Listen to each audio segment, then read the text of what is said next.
Salaam imekubaliana na pingamizi la mwenyekiti wa Chama cha Demokrasia na Maendeleo Chadema Tundu Lissu baada ya kutangaza rasmi kuwa video ambayo ndio ushahidi mkuu wa kesi nzima haikubaliki mahakamani. Tuungane na Egbert Alfred kwa taarifa zaidi. Uamuzi huo umetolewa Jumatano, Oktoba 22 mwaka 2025 na Jaji Dustin Ndunguru ambaye anaongoza jopo la majaji watatu wanaosikiliza kesi hiyo. Katika mapingamizi manne aliyowasilisha, Lissu alisisitiza kuwa shahidi watatu hana sifa za kisheria kwa kuwa kuteuliwa na DPP kama inavyotakiwa na kifungu cha 216 cha CPA. Na katika hoja zake, Lissu aliwasilisha sababu 4 za kupinga ukelewaji wa vielelezo hivyo, akieleza kuwa shahidi watatu kwa upande wa mashtaka, Inspekta wa polisi Samuel Kaya mwenye umri wa miaka 39 hana ujuzi maalum katika uchambuzi wa picha bali ni mtaalamu wa picha tuli, yani still photograph.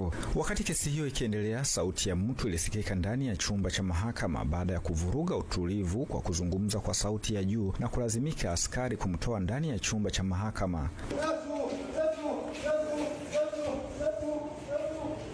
Kwa upande mwingine, nje ya mahakama, makamu mwenyekiti wa chama hicho John Heche alikamatwa na polisi katika geti la kuingilia, taarifa iliyothibitishwa na katibu mkuu wa chama hicho John Munyika. Sasa kuna tukio limetokea, tumeona tuwaite tuwa brief.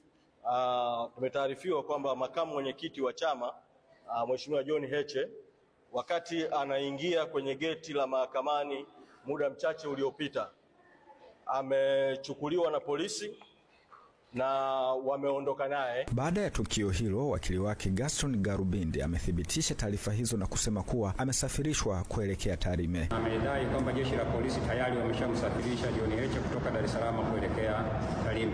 Kwa hiyo kama chama tunajipanga sasa kwa maana ya kuagiza mawakili walioko mkoa wa Mara na mawakili wengine kutoka Mwanza ili waelekee huko kwa ajili ya kuweza kutoa huduma za kisheria kwa makamu mwenyekiti. Kwa hiyo makamu mwenyekiti, kwa taarifa ya jeshi la polisi, ni kwamba hayuko Dar es Salaam. Baada ya kukamatwa kwake, amesafirishwa kutoka Dar es Salaam kuelekea Tarime, ambapo wao wanadai tuhuma zake ziko kule, na wao baada ya kumkamata wameshampeleka kule kwa ajili ya hatua nyingine zaidi.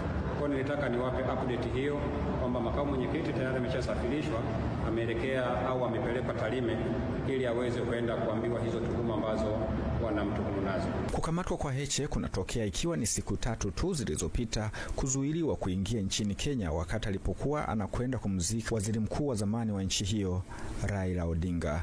Egbert Alfred Jr., EATV, Dar es Salaam.